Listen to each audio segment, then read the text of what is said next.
wabarakatuh. Perkenalkan, saya Siti Nova Hasanah dan ini rekan saya. Tegar Budiman. Hari ini kita bakal bahas topik menarik, yaitu sejarah pertumbuhan bahasa Indonesia. Kenapa sih bahasa kita berasal dari Melayu Riau? Dan apa saja fungsinya? Yuk kita kupas bareng tamu kita hari ini.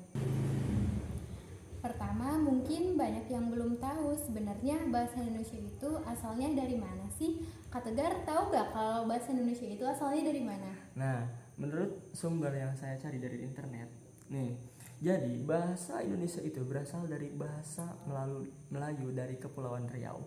Alasannya kenapa? Jadi alasannya karena bahasa ini mudah dimengerti oleh banyak orang di Nusantara, banyak orang di Indonesia ini. Nah, dengan adanya begitu, terutama sebagai komunikasi di zaman dulu sehingga di zaman dulu tersebut menjadi hingga kini. Nah, di zaman dulu kan ada perdagangan,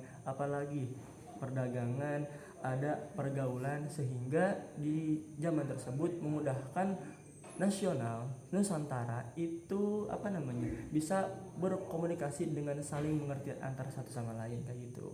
Oh, pantes ya. Jadi memang dipilih karena mudah dipahami. Lalu Iya. kapan sih bahasa Indonesia ini resmi lahir?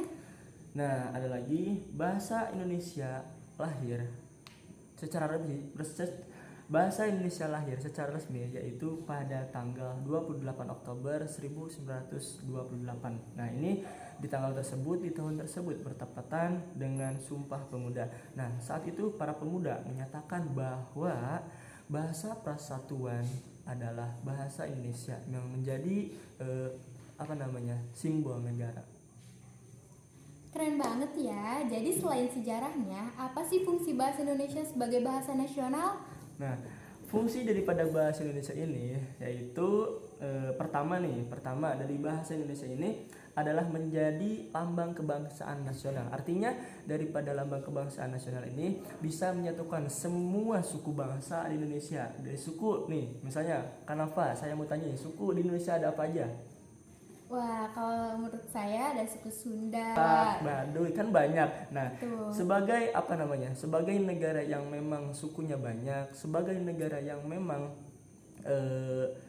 bahasanya banyak, kita tuh harus mempunyai bahasa yang untuk menyatukan semua suku. Di antaranya yaitu sebagai bahasa nasional, yaitu bahasa Indonesia.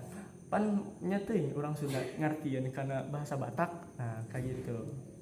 Ya, yang kedua, fungsinya daripada bahasa Indonesia itu sebagai identitas nasional yang menunjukkan jati diri kita sebagai bangsa di hadapan dunia. Jadi mempunyai ciri kita tuh punya bahasa sendiri loh, gak ngikutin kayak orang lain gitu. Wah, jelas banget ya. Jadi bahasa Indonesia itu lahir dari Melayu Riau, resmi diakui 28 Oktober 1928 dan sampai sekarang jadi lambang persatuan sekaligus identitas bangsa. Semoga kita makin bangga pakai bahasa Indonesia dengan baik dan benar. Sampai ketemu di episode berikutnya. Dadah. Assalamualaikum warahmatullahi wabarakatuh.